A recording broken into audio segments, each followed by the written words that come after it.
When the world goes quiet, some voices still remain. Not every soul finds peace when the clock strikes 12. There are stories hidden in the shadows, whispers drifting between the living and the forgotten. Some stories linger, some souls don't leave. Welcome to Stillness After Midnight, where every silence tells a story. If you're drawn to the mysteries that stir after dark, the voices that echo when the world sleeps, subscribe now and join us as we listen to the souls who still have something to say, because in the stillness, the truth finally speaks. I do not know why I still remember that night in such detail, though years have passed since. Perhaps some places do not allow memory to fade. They cling to you like the smell of old wood smoke woven into your clothes, or the echo of children's laughter long after the schoolyard has emptied. We were six then, friends from different corners of Europe, wandering through Vietnam during one restless summer. There was Lena, whose camera rarely left her hands. Samuel, tall and restless, always seeking the next rush of adrenaline. Ingrid, quiet, but with eyes that studied everything. Thomas and Clara, a couple who fought as much as they loved. And me, Martin, a historian in training, or at least trying to be. My fascination was never in numbers or politics, but in stories that linger behind abandoned doors and broken walls. We had been traveling through the north for nearly 2 weeks, staying in small towns and villages, collecting fragments of history with each stop. French-built villas eaten by vines, temples dark with incense smoke, railway stations that no longer heard the whistle of trains. It was in a roadside tea shop that we first heard about the school. The old woman who served us was nearly toothless, her thin wrists trembling as she poured steaming green tea into chipped porcelain cups. She asked where we came from, what we were looking for. When Samuel answered, half joking, "We want to see ghosts," her hand froze midair. "There are many places for ghosts here," she whispered, eyes darting toward the doorway, as though someone might overhear. "But you should not go to the old school." Naturally, we leaned closer. She lowered her voice further, her words carrying the weight of something half forbidden. 70 years ago, during the war, the children were studying when the bombs fell. The teacher, too. None left that room alive. Since then, the school has been empty, yet every night the blackboard speaks. Chalk writes lessons, no hand holds. Some have heard the clatter of wooden clogs in the corridor. Some have seen the lantern in the teacher's window. Her story hung between us like incense smoke, sweet, heavy, suffocating. Of course, Samuel laughed first. "Perfect," he said. "That's exactly the kind of place we're looking for." I wanted to dismiss it, but something in the woman's tone clung to me. It wasn't the usual village gossip, told for tourists to buy another pot of tea. No, her voice carried the rhythm of someone reciting a prayer, words worn down by repetition, by fear. By dusk, we were already walking the narrow road she had warned us against. The village fell behind us, swallowed by the dark. Rice fields stretched out in silent squares, their flooded surfaces catching the last red shreds of sunset. Ahead, the silhouette of the school rose like a jagged tooth against the horizon. 2 stories of crumbling plaster, windows shattered, its roof partly collapsed. The gate stood crooked, rusted hinges shrieking as Samuel shoved it open. It was called the Forgotten Gate among locals. A fitting name. Crossing it felt like stepping into a space where time had been cut off, severed from the rest of the world. Inside the yard, weeds had grown waist-high. A banyan tree stood twisted in one corner, roots cracking through broken tiles. The air smelled of damp chalk and something faintly metallic, like blood on old iron. We stood there for a moment, no one speaking. It was Lena who finally broke the silence, raising her camera. "This is perfect," she whispered, clicking the shutter. The flash burst and died, leaving the darkness somehow thicker. We entered the first classroom we found. The desks, though rotting, still bore scratches of carved initials. On one, I traced my finger over the faint outline of a star and the number 1969. Dust rose from the surface, stinging my nose. And then we saw it, the blackboard. It was not blank. White chalk letters sprawled across it, as though someone had stepped out only moments ago. Lesson 12, The History of Resistance.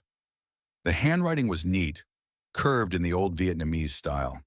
Beneath the heading, lines of unfinished notes trailed off mid-sentence, as if interrupted. None of us spoke for a while. Even Samuel shifted uneasily. That could have been written by anyone, Clara muttered, though her voice shook. Or maybe it's just old, Thomas added. But he didn't sound convinced. Lena lifted her camera again. If it's old, let's prove it. She snapped a photo. The chalk lines glowed faintly in the flash, then faded back into the gloom. That was when we heard it, the faintest sound, like a stick dragging against stone. Scree! Scree! All of us turned at once. The chalk lying on the board's ledge began to move. Slowly it rose, invisible fingers clutching it tight. And then, right before our eyes, it pressed against the blackboard. A single line formed, wavering but unmistakable. Are you listening? The chalk clattered to the floor, and the silence that followed was absolute. I do not remember who ran first. Maybe all of us did. In a single surge of terror, feet pounding against cracked tiles, hearts beating louder than the night insects. We stumbled out into the courtyard, the air suddenly colder, the sky thick with stars that seemed far too distant. At the gate, Samuel was gasping for breath, laughter tangled with fear. That was insane! Did you see it? It moved! It actually moved! But none of us laughed with him, for in that silence, carried on the night air, came the faint echo of something else. Not the chalk this time. Children's voices, a class in session, reciting in unison, their words blurred by distance, by time, but the rhythm was unmistakable, the rising and falling of lessons drilled into memory. We froze, listening, and when I turned back toward the school, I saw a figure in the window of the second floor. A woman standing still, her face hidden in shadow, watching us. I should have turned away that night. Any sane man would have. But sanity, I have learned, is fragile when curiosity presses against its edges. We told ourselves it was only shadows, only wind, only echoes. Yet even as we left the gate behind us, the school stayed with me, its blackboard still whispering inside my skull. We rented a room above a shop in the village.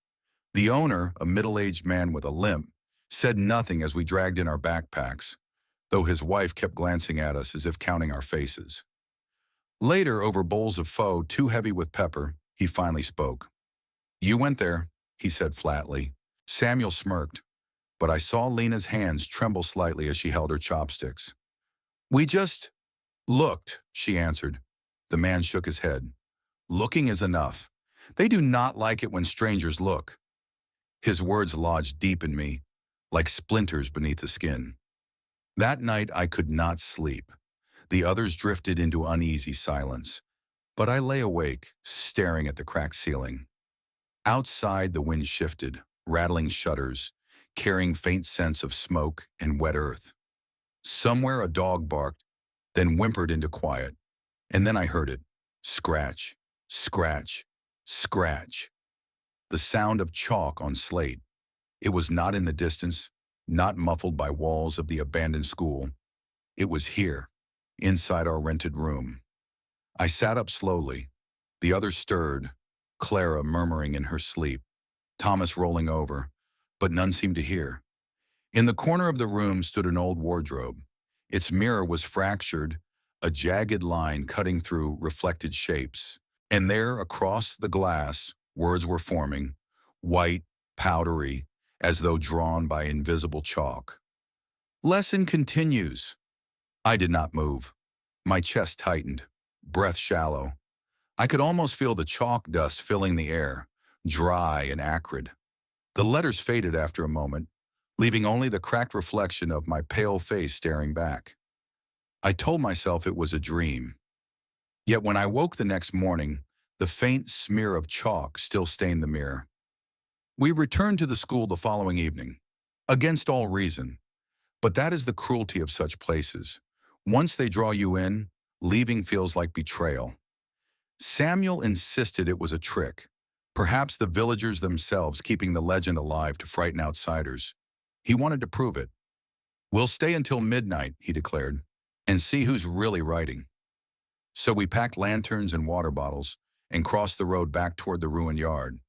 Dusk pooled heavy in the corners of the building. The banyan tree loomed larger than before, its roots thick as serpents, reaching into the soil as though drinking from the dead.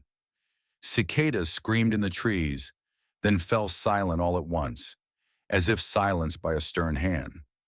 Inside, the air was stale, carrying the faint sweetness of incense long since burned out. The blackboard still bore yesterday's words, though fainter, as though smudged by unseen palms. We arranged ourselves in the classroom, 3 at desks, 3 against the wall. Our lantern light quivered across peeling paint, casting long shadows like children bent over their books. Minutes dragged. Samuel tapped his fingers against the desk. Lena's camera clicked in the dark. I tried to steady my breath, listening. Then it began. The chalk lifted. This time it moved with urgency, strokes fast, confident, as if a teacher scolding a late class. Letters formed: "Sit straight, speak louder, repeat after me." The air vibrated with whispers, dozens of them, children's voices overlapping, thin as the rustling of dry leaves. "Sit straight, speak louder, repeat after me." We froze. No one dared speak. No one dared move. Then the chalk broke, snapped in half by pressure too great. Both pieces rolled off the ledge and hit the floor with a sound far too loud for their size. Clara whimpered. Thomas gripped her hand. Samuel, stubborn as ever, forced a laugh. "It's some magnet or wire. Has to be." But even his voice cracked, because from the hallway came the sound of footsteps. Small, quick, unhurried. Dozens of them. Children leaving class. We turned toward the door. Lantern light spilled into the corridor, illuminating nothing.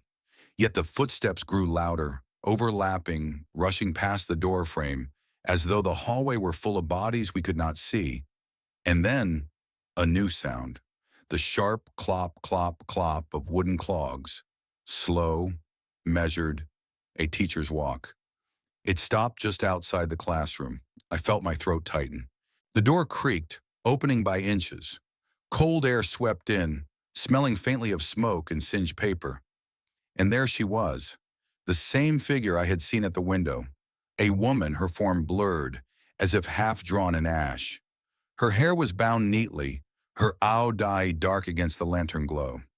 Her face, though, oh, her face. It was pale, lips pressed thin, eyes too hollow. She looked not at Samuel, not at Lena, not at anyone else. She looked at me, and with a voice low as the rumble of earth before a landslide, she spoke. History must not be forgotten. The lantern flickered, and she was gone. We fled again that night, yet something followed us still. For when we stumbled back into the village, our clothes clinging with cold sweat, the same man from the shop was waiting outside. He did not ask where we had been. He only said one thing, shaking his head slowly. "You should not have gone back. The chalk never stops once you hear it. And indeed, even now, as I write these words, I can still hear it. Scratch, scratch, scratch." The lesson continues. The villagers avoided us the following day. Where once they had offered tea, fruit, or simple greetings, now doors shut as we passed. Children pulled closer to their mothers. Even the dogs growled low, hackles raised. We carried something with us, though none of us spoke the words aloud. By late afternoon, Samuel grew restless again. "We can't just stop now," he said, pacing our small room. "We've seen the chalk, we've heard the voices, but we still don't know who she is." "She?" Ingrid asked quietly. "The woman," he replied. "The one in the window." Lena lowered her camera. She hadn't taken a single photo since that night. "We shouldn't go back." Clara agreed at once, though Thomas wavered, caught between loyalty to her fear and Samuel's reckless certainty. As for me, I wanted to say no. I wanted to pack my bag, to leave the village, to never hear another scratch of chalk again. But when I closed my eyes, I saw her. Standing at the window, her face like paper, her voice echoing, "History must not be forgotten." So at dusk, we went back. The schoolyard seemed darker than before, though the sky still held the last orange smear of day.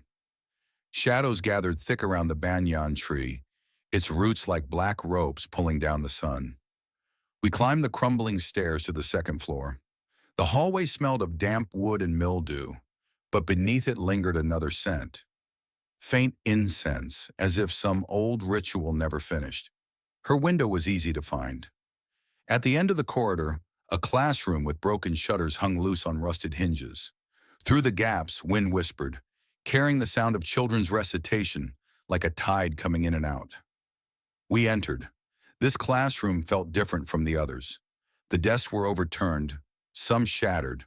A dark stain spread across the floorboards, though time had dulled its edges.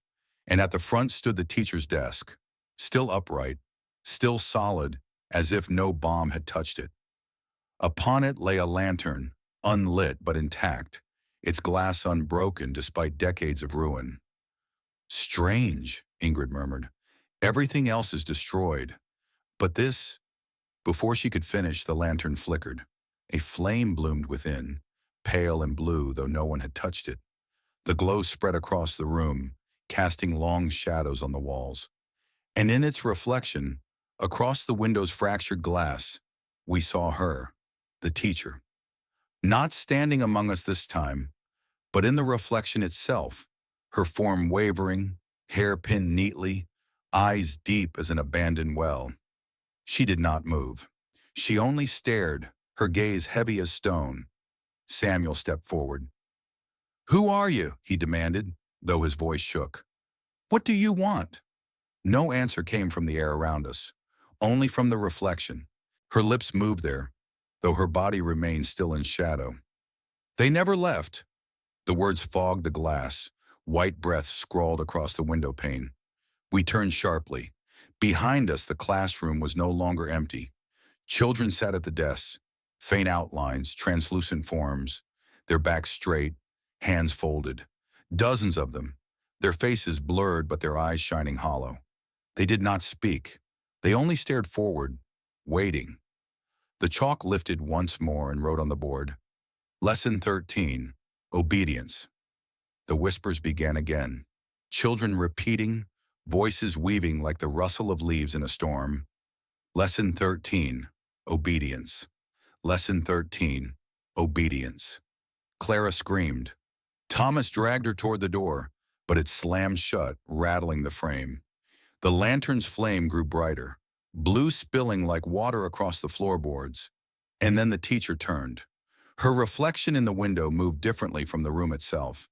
She walked toward us in the glass, each step echoing though she never touched the ground. The children's whispers rose louder, overlapping, choking the air. Lena dropped her camera. It shattered against the floor, lens cracking like bone. She covered her ears, sobbing. "Stop it! Stop it!" The teacher's eyes fixed on me again. Only me. And in the glass, she raised her hand, palm flat as though pressing against the window pane. I felt it then, a cold pressure against my chest, forcing breath from my lungs. My heart raced like a drum against thin walls. She was not touching me, but her presence was. "History must not be forgotten." Her voice thundered inside my skull. The lantern burst.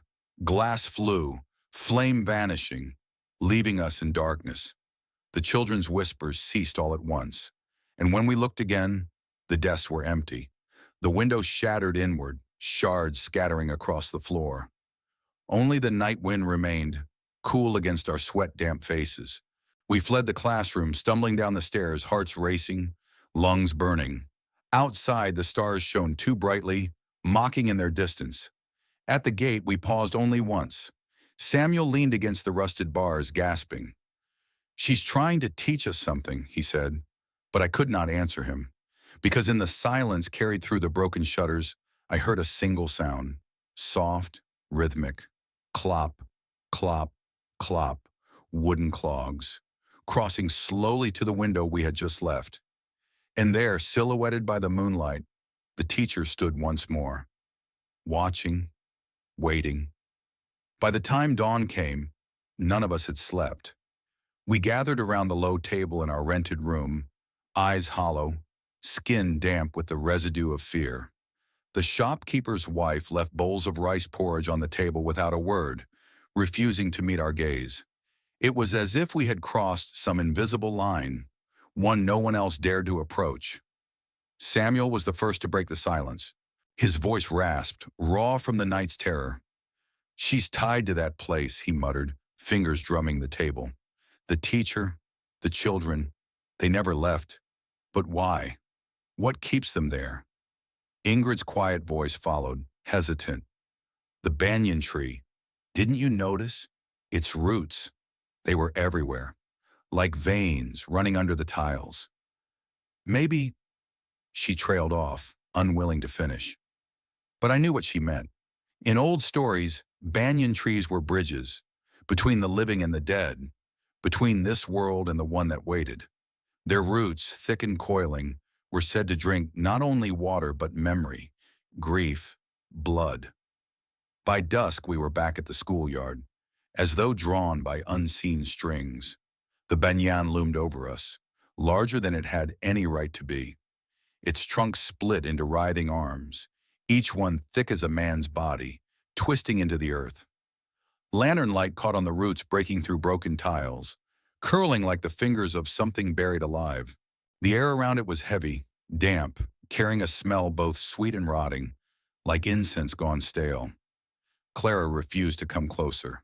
She stood near the gate, trembling, while Thomas stayed beside her, protective but visibly afraid. Samuel, stubborn as always, pressed forward with his lantern.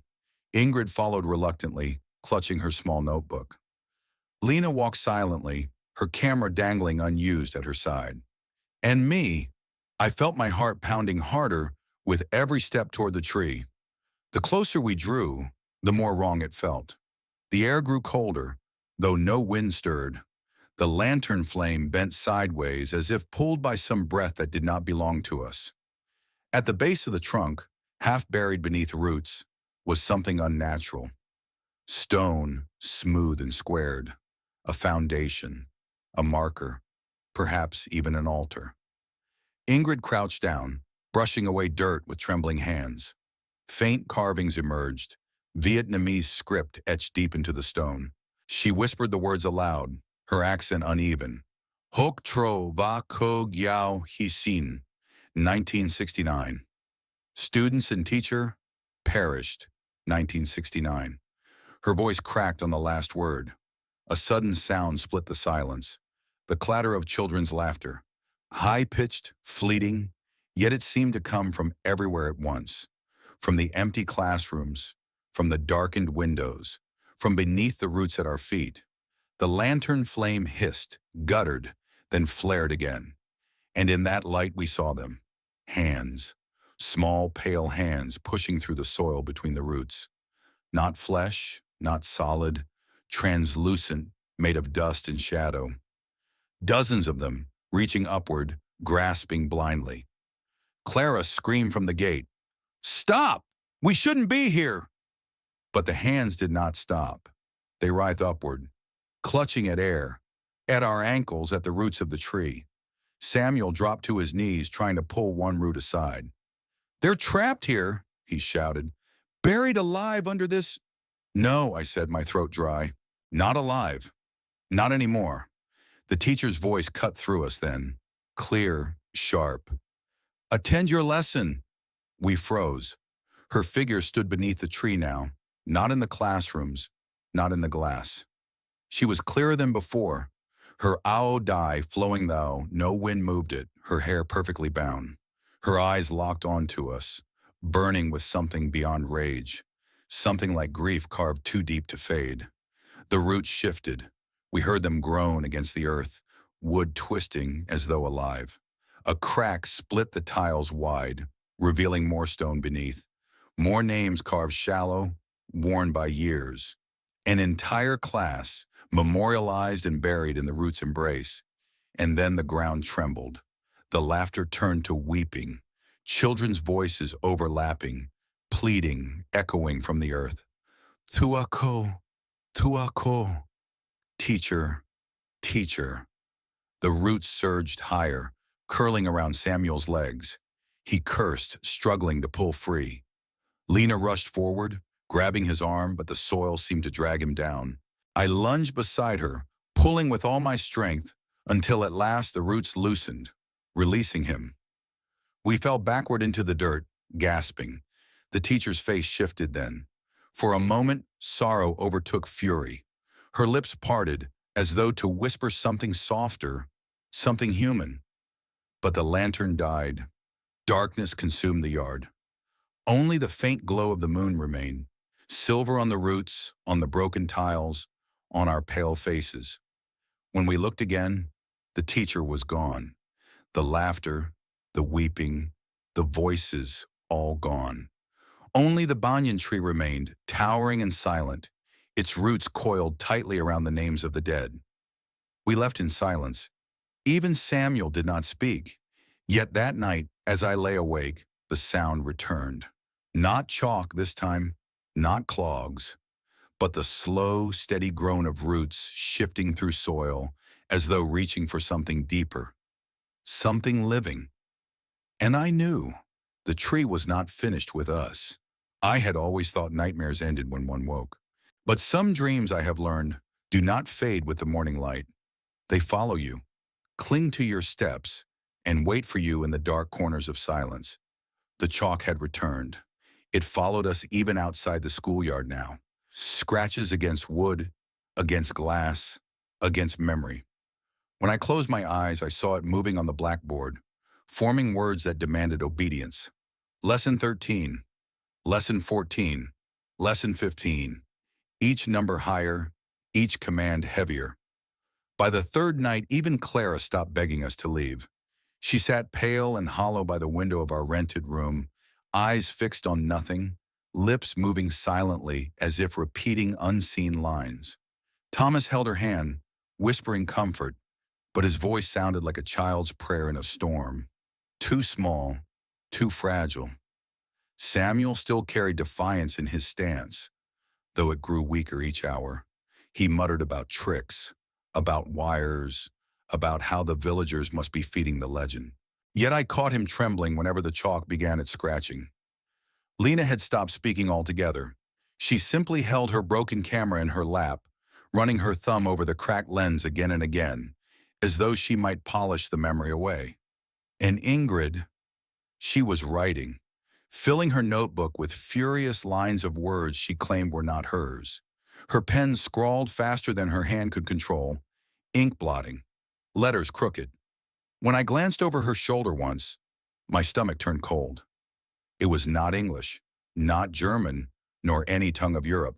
It was Vietnamese, phrases of obedience, the same that had echoed from the classroom. Ngoi thang lung, jok to hon, gien ho. Sit straight, speak louder, remember. On the fourth night, we returned. We did not choose it. The choice was gone. Something had tethered us to the school, pulling our feet across the dirt road, as though our bodies were no longer our own. The gate groaned open without our touch. Lantern light spilled across the courtyard, and the banyan tree shivered, its roots curling as if sensing our return. From the classrooms above came the sound of desks shifting, chairs dragging across wood. When we entered, the blackboard no longer bore history lessons. Instead, across its cracked surface sprawled a single command in large uneven letters. Attend. The desks had been set upright, neat rows facing forward, and upon them sat shadows of children, heads bowed, hands folded, as if waiting for us. The teacher stood at the front, clearer than ever, her face pale but unmistakable, her ao dye unstained by dust. Her eyes swept over the class, then fixed upon us. "You are late," she said. Her voice was not loud, yet it filled the room, pressing into our ears, our lungs, our bones. Without thought, we moved. Samuel, Lena, Ingrid, Thomas, Clara, and I. Each of us took a seat at the front row of desks, our lanterns flickering low. The teacher nodded once, satisfied. She turned back to the board, and the lesson began. The chalk scratched furiously, words spilling across the slate in strokes too quick for human hands. Lesson 16, Sacrifice. Lesson 17, Memory. Lesson 18, Obedience.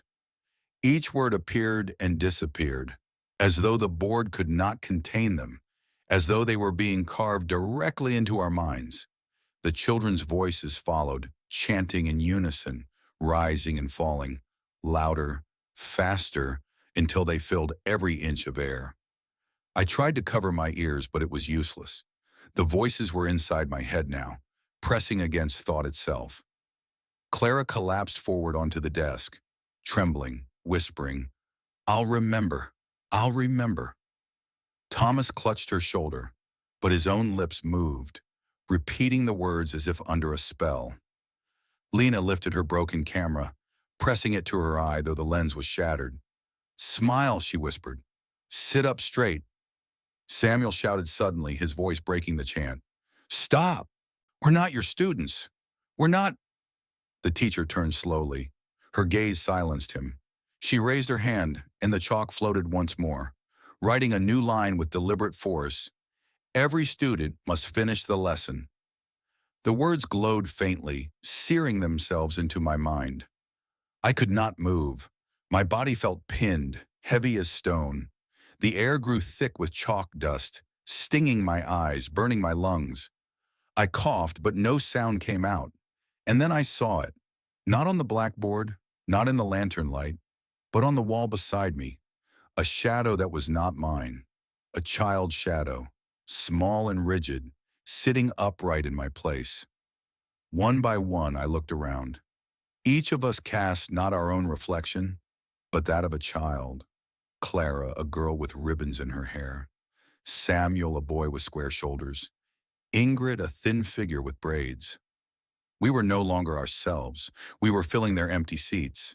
The chanting reached a peak, a roar that shook the windows, rattled the desks, sent cracks through the walls. And above it, the teacher's voice cut through, sharp and cold. "Repeat after me. History must not be forgotten." I tried to resist. I truly did. But the words spilled from my mouth against my will, heavy as chains. "History must not be forgotten." The others echoed, hollow, broken. And in that moment I understood the truth. The lessons were not unfinished. We were unfinished. The lanterns blew out. Darkness smothered us, thick and absolute. Only the chalk glowed faintly, one last word etched across the board. Next, then silence. We stumbled from the classroom at dawn, pale, shaken, and wordless. None of us spoke as we crossed the courtyard, though the banyan tree seemed taller, its roots deeper, the soil darker beneath it. Somewhere behind us, in the echo of the school, the lessons continued without us. Voices still chanting, chalk still scratching. We had left, but part of us remained behind. Part of us was still attending. Morning should have brought relief, but dawn in that village felt no different from night. Gray, hollow, heavy. The rooster's cry broke too late, too weak, as if even it feared waking something best left asleep. We walked through the narrow streets in silence, our bodies stiff, our minds weighed down by the lesson that still echoed in our skulls. I tried to steady myself with logic, with history, telling myself these were hallucinations, the product of exhaustion and fear. But the chalk dust still clung to my hands, though I had never touched the board. The villagers saw us coming, and they turned away. Doors closed with sharp wooden cracks. Curtains fell. A woman sweeping her step dropped her broom and hurried inside, pulling her child by the arm. Even the dogs that usually barked at strangers slunk back with tails pressed between their legs. "They know," Ingrid whispered, her voice hoarse. "Of course they know," Samuel muttered bitterly. "They grew up next to that place. But they won't tell us anything. I felt the weight of his words. He was right. It was not ignorance that kept the villagers quiet, but something else. Fear shaped by generations, sealed behind their lips like a vow. We tried asking anyway. At the tea shop where we'd first heard the story, the old woman shook her head violently, refusing to speak. When Samuel pressed, her hands trembled so badly she spilled hot tea across the counter, burning her skin. She hissed, pulled her sleeve down to cover the red welt, and said only one word. Nyip. Karma. Then she turned away, muttering prayers under her breath, refusing to meet our eyes again. At the small market, Lena approached a boy no older than 12. She offered him candy from her bag, her voice gentle. The school. What do you know about it? The boy's face froze. He shoved the candy back into her hand and bolted, vanishing between stalls before his mother's furious voice echoed after him. The silence of the village was not the quiet of indifference. It was the silence of survival. That night we gathered in our rented room again. The shopkeeper's wife had left food on the table, but she avoided our faces, bowing quickly before disappearing down the stairs. The door closed with a thud that felt final, like a coffin ceiling. Clara refused to eat. Her eyes stared at the corner of the room, lips still whispering fragments of lessons. Thomas tried to shake her, tried to pull her back to the present, but her mind was caught somewhere between the living and the dead. Samuel slammed his fist against the table. We're trapped here, don't you see it? The villagers, the school, the tree. It's all tied together. They want us to take the place of those children. No, I said softly, though I wasn't sure. Not replace them, remember them. Lena's voice cracked for the first time in days. What's the difference? No one answered. At midnight, the scratching began again. Not in the school, not in the mirror. Here, on the walls of our room, chalk marks spread across the plaster in uneven strokes, white dust falling like ash. Letters appeared one by one, shaky but legible. Lesson 19, silence. We backed away as the words stretched, filling the wall from corner to corner. And then, voices, not chanting this time, whispering, urgent. Dozens of children speaking at once, all layered on top of each other. Be quiet. Do not tell. Do not tell. The lantern flickered, shadows twisting across our faces. And then came another voice. Low, firm, the teacher's. The village remembers. The village obeys. The chalk stopped. Silence fell again, but it was no longer empty. It pressed on us, suffocating, as though the very walls had ears. Samuel spat a curse under his breath. They're all in on it, he said. Every one of them. They've kept this going for 70 years. But I wasn't so sure. Obedience, silence, memory. These were not conspiracies of flesh, but chains of the spirit. The villagers did not guard the school because they wanted to. They did it because they had no choice. Because some lessons do not end with the bell. Some lessons last forever. At dawn, we tried to leave. We packed our bags, shoulders stiff with hope that escape was still possible. Samuel led the way, stomping toward the bus stop at the edge of the village. But when we reached it, the bench stood empty, the signpost rusted, the road beyond overgrown with weeds. There was no bus, no vehicles, no sound of engines. It was as if the world beyond the village no longer existed. And when I turned back, I saw them. Dozens of villagers standing at a distance, silent, watching. Their faces pale, their eyes sunken. Not hostile, not kind, just resigned. One old man stepped forward, his cane tapping against the stones. His voice shook, but the words carried weight. You cannot leave. Once you hear the lesson, you belong to it. He pointed toward the banyan tree, looming above the rooftops even from here. Its roots seemed to stretch farther each day, cracks spreading like veins across the earth.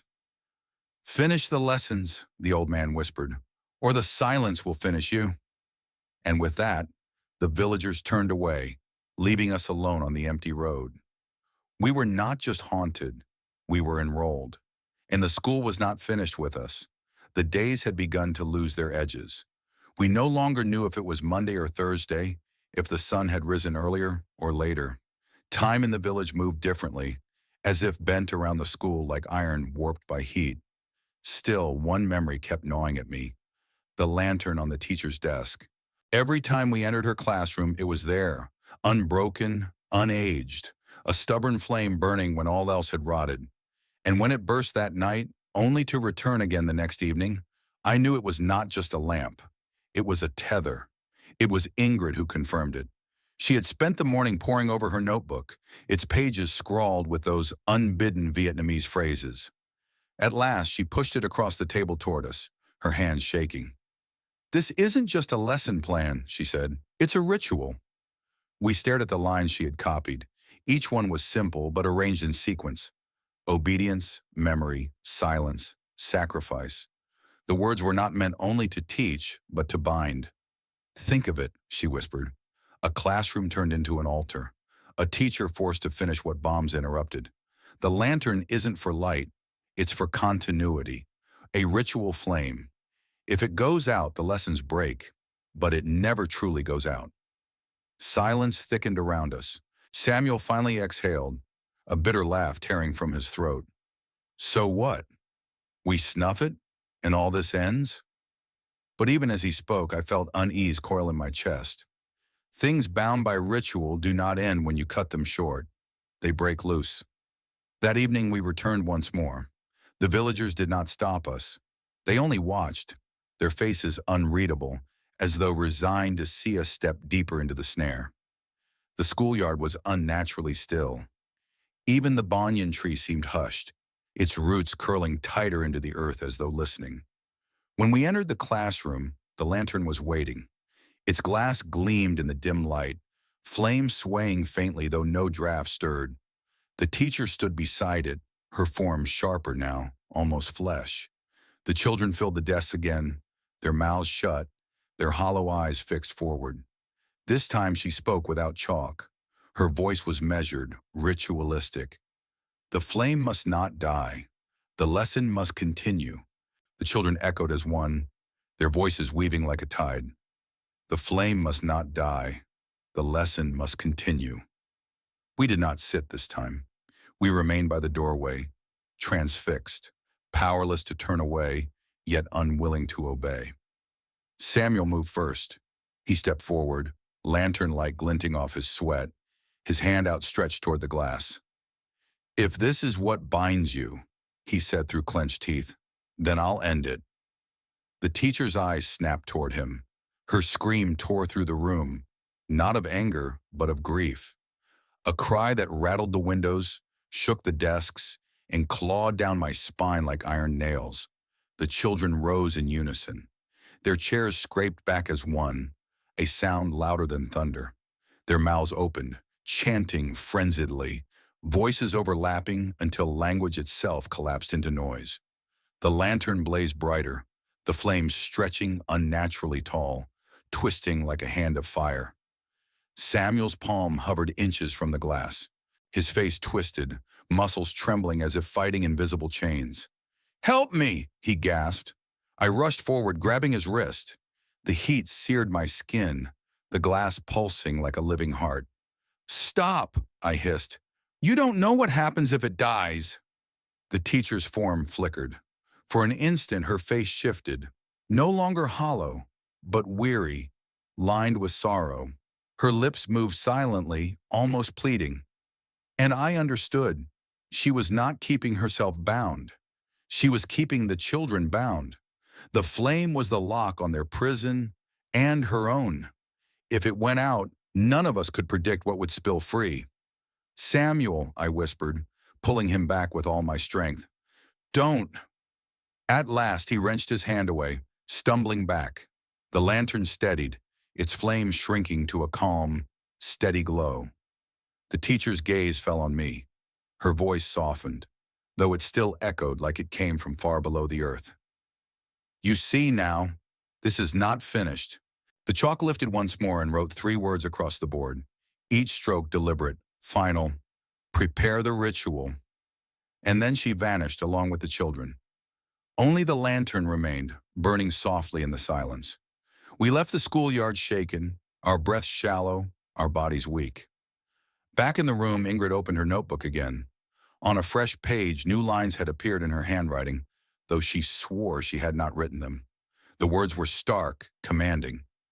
The ritual must be completed where it was broken. Blood must seal the memory. She looked up at us, her face as pale as chalk. "It isn't about destroying the flame," she whispered. "It's about finishing what never ended." The silence that followed was heavier than any scream, because in our bones, each of us already knew. One way or another, we were part of the ritual now. It was Ingrid who insisted we return to the banyan tree. Her voice was thin, brittle, but filled with a certainty none of us could fight against. "The notebook," she said, holding up the battered journal that never left her hands. "It keeps writing. It's telling me there are more names. Names we haven't seen. They're beneath the roots." Samuel groaned, dragging a hand across his face. "Of course. Always back to the tree. Maybe next it'll tell us to dig until the whole place collapses." But I could see the truth in Ingrid's trembling eyes. The tree was more than a witness. It was the grave, the altar, the archive. Its roots were not just feeding on soil, they were holding memories tight, choking them, keeping them from rest. And so at dusk, we went again. The banyan rose before us like a giant's hand clawing at the sky. The courtyard lay silent, the broken tiles wet with evening mist. Not even the insects dared hum nearby.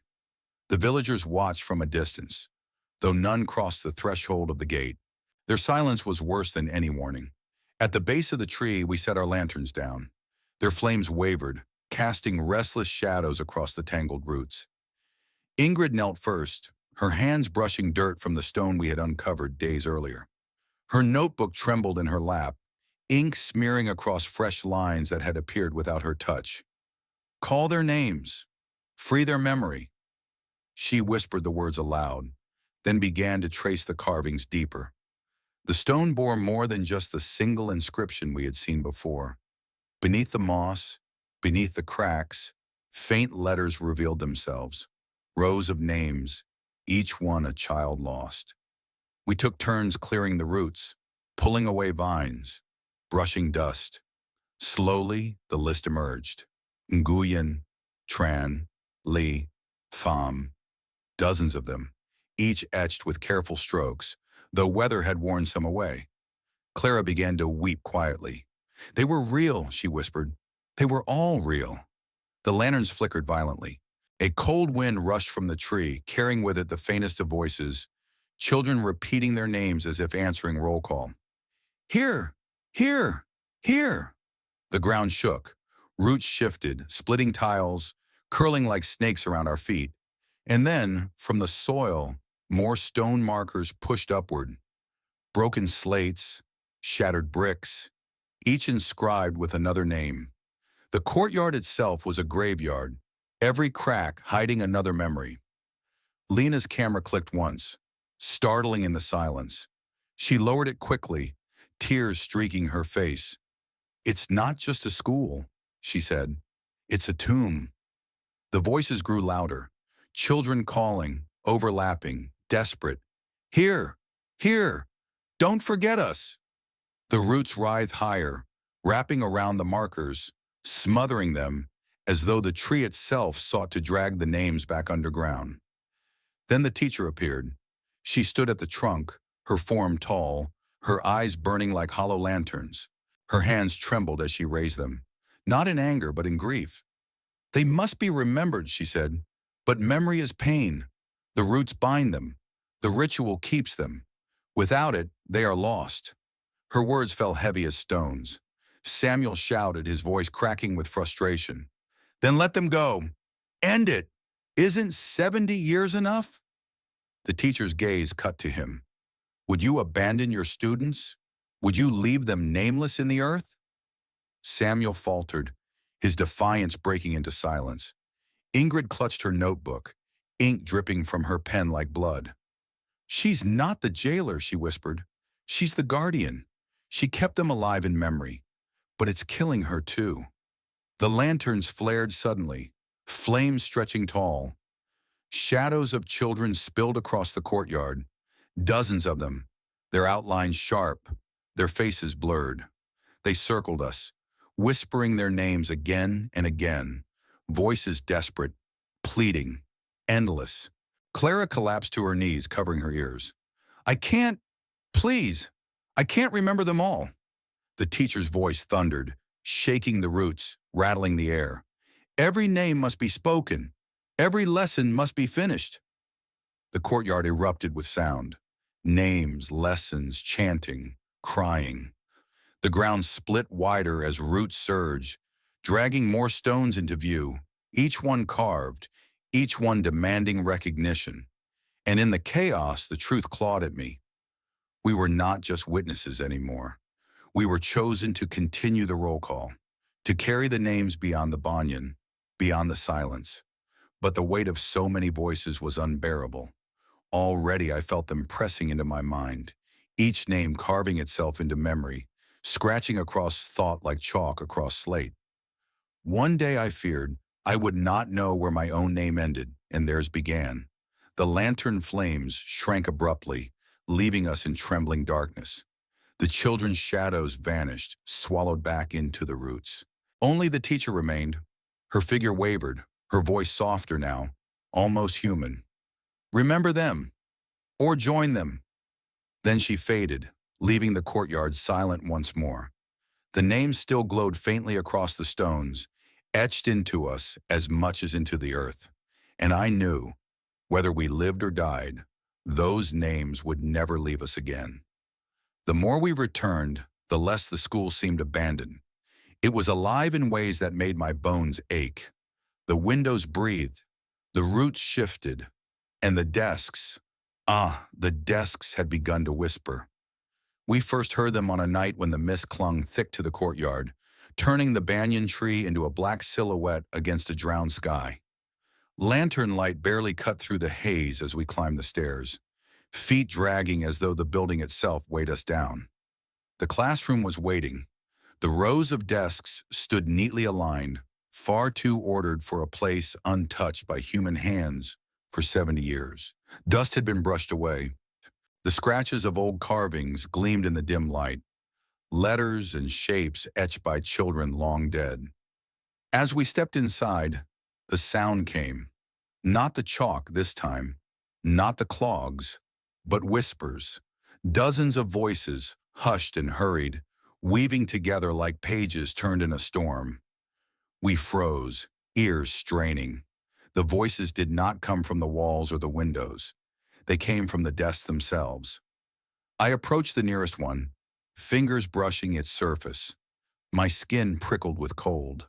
The wood vibrated faintly, as though words had been trapped inside for decades and were now leaking free. Me too. Don't forget me. I was here. The voices grew sharper as I leaned closer, until I could almost make out names, fears, fragments of lessons. One voice, high and fragile, repeated over and over. I didn't finish my essay. Please don't tell the teacher. My throat tightened. Samuel, reckless as always, pulled a chair back and sat. Fine, he said. If they want a student, they've got one. The wood groaned beneath him, louder than expected, echoing through the room. He flinched, gripping the desk, but before he could rise again, his eyes widened. I can hear him, he whispered. A boy. He's in my head. His voice shifted, younger, trembling. Mama said I'd get in trouble if I didn't study. I don't want to die. I don't. Samuel's body shook violently. We rushed forward, grabbing his shoulders, pulling him from the seat. The desk shuddered once, then fell silent. Samuel collapsed against the floor, gasping as though he had been underwater. They want us to finish for them, he rasped. Every lesson, every thought. They're stuck in the moment the bombs hit, and the desks remember. We tested more, though our fear screamed against it. Ingrid sat next, her hands gripping the desk tightly. Her eyes fluttered, her lips moving without sound. I leaned close and caught fragments of her whisper. The sky is red. The teacher is telling us to stay calm, but it's too loud. Too loud.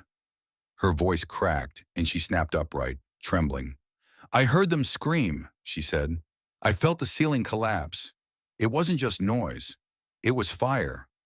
Clara refused to sit, clinging to Thomas, but even he could not resist curiosity.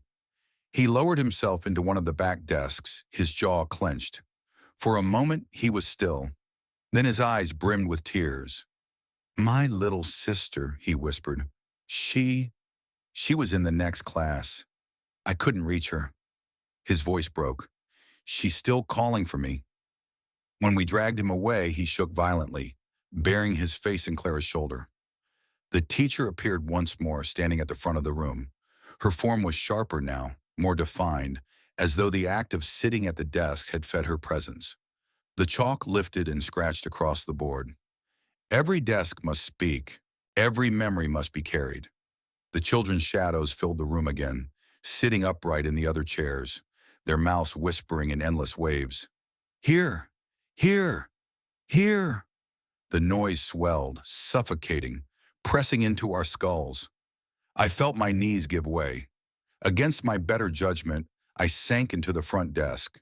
Cold pierced me like knives. The wood beneath my hands pulsed, alive with memory. My vision blurred, and I was no longer myself.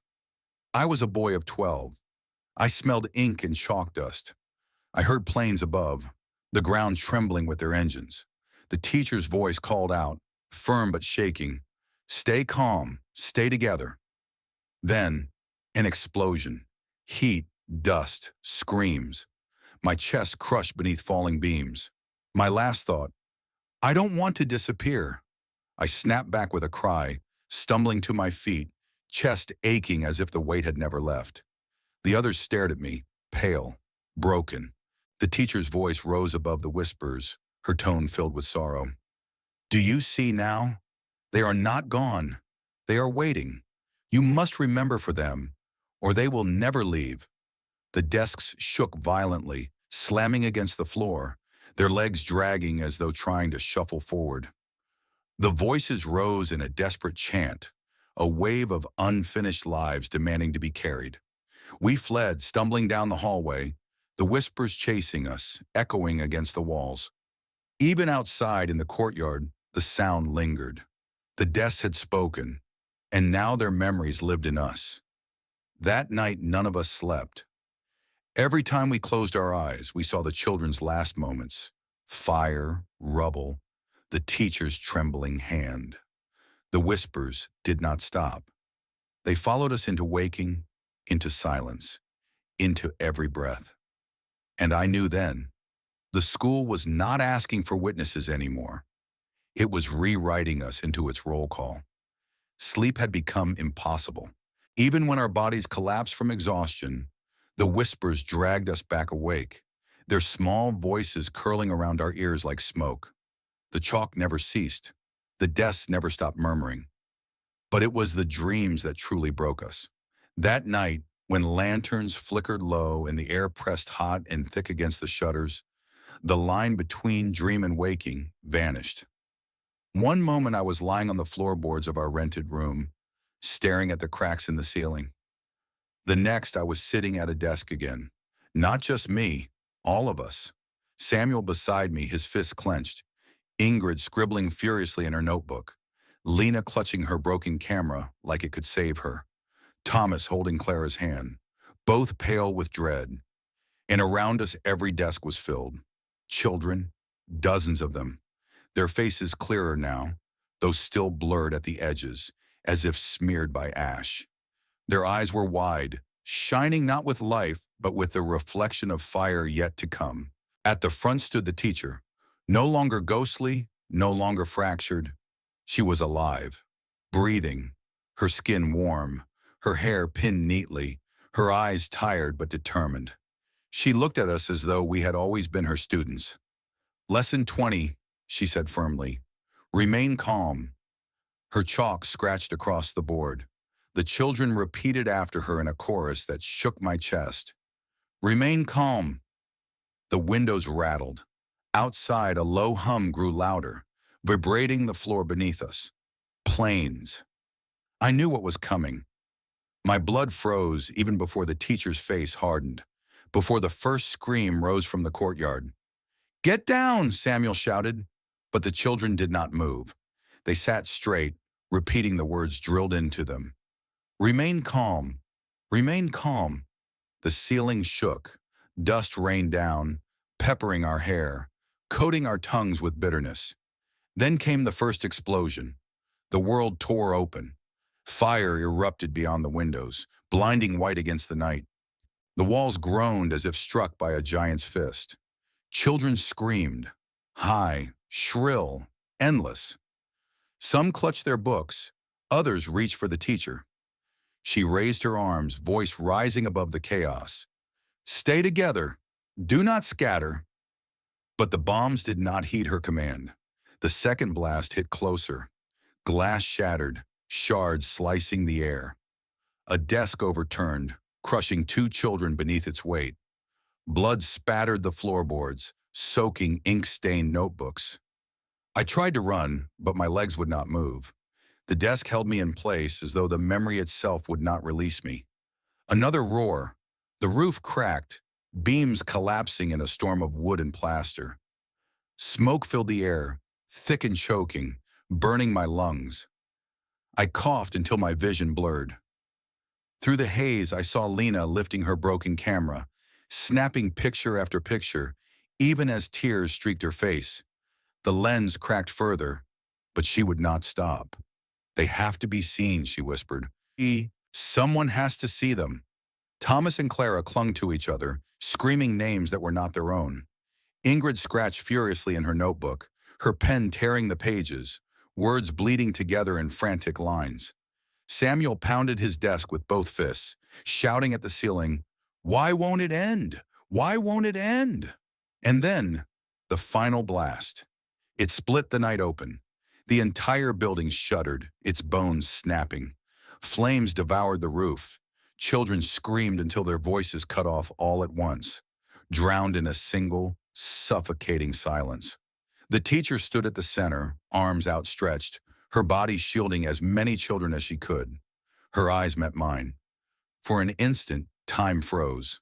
I saw not a ghost, not a monster, but a woman, terrified, grieving, refusing to abandon her class even as death swallowed them whole. Then the roof fell. Darkness. I gasped awake, choking on air thick with dust that wasn't there. My body trembled, slick with sweat, lungs aching as though smoke still clung to them. Around me, the others stirred the same way, screaming, coughing, clawing at their own throats. The room was intact. No fire, no rubble, but the smell lingered. Ash, iron, burnt wood. Ingrid's notebook lay open between us. Across the page sprawled words none of us remembered writing. Lesson 21. Remember the night of ashes. Beneath it, a list of names. More than we had ever uncovered at the roots. The children, every one of them. Their roll call was complete. The lantern on the table flickered once, though we had never lit it. Its flame glowed pale, steady, watching us like an unblinking eye. And in its glow, I understood. We had not merely seen their memory. We had been drafted into it, forced to bear witness, to carry their last night as though it were our own. The whispering desks had given us fragments. But this was the whole. And I knew the school would never let us go, not until we finished every lesson. I thought the night of ashes would be the end, that having seen their last breaths, we would be released. But the school did not want release. It wanted continuation. The morning after, we sat around Ingrid's notebook, staring at the list of names that had appeared. Every one of them pressed into our memory, each syllable heavy as iron. The list never ended.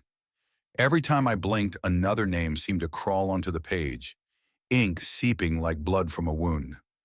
Clara sat curled in Thomas's arms, whispering over and over, "I can't carry them. They're too many. Too many." Samuel's hands were raw, where he had beaten his fists against the wall in frustration. "This isn't memory anymore," he growled. "It's slavery." But none of us could deny the truth written in the final line. Lesson 22. Blood must seal the memory. The words burned into us like a verdict. That evening we returned, drawn not by choice but by demand. The villagers did not watch us this time. Their doors remained shut, their windows shuttered. The street lay empty, as though the whole village had agreed to vanish before night fell. The schoolyard welcomed us with silence. Even the banyan tree stood unnaturally still, its roots coiled tight, as if waiting. When we stepped into the classroom, the teacher was already there. She was no longer blurred, no longer flickering. Her form was whole, her owl dye uncreased, her face pale but alive. Behind her, the chalk wrote furiously without her touch, each stroke deep and violent. Blood, blood, blood. The desks were filled with children's shadows again, but they did not whisper. They stared at us, eyes hollow, mouths shut, waiting for instruction.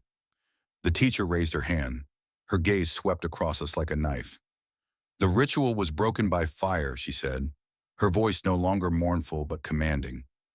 "It must be completed, with sacrifice." Samuel spat at the floor. "We're not giving you anything." The chalk froze mid-stroke. Every child's head turned toward him in unison. The silence pressed against us, thick and suffocating. Then the teacher pointed at him. "The lesson requires witness. Witness requires blood." Samuel staggered back. "No, no, you can't." The desk groaned. The children's shadows rose, their outlines sharper than before. Hands stretched, thin and smoky, reaching for him. He struggled, swatting at them, but they clung like chains, dragging him toward the front of the class. We shouted, grabbing his arms, pulling, but the strength of dozens of unseen hands was stronger. Samuel screamed, "Don't let them!" The teacher stepped closer, her hand outstretched. The lantern on her desk flared, flame tall and blue. "Blood seals memory," she intoned. Her fingers brushed his forehead, and then he bled. Not from a wound, not from a blade.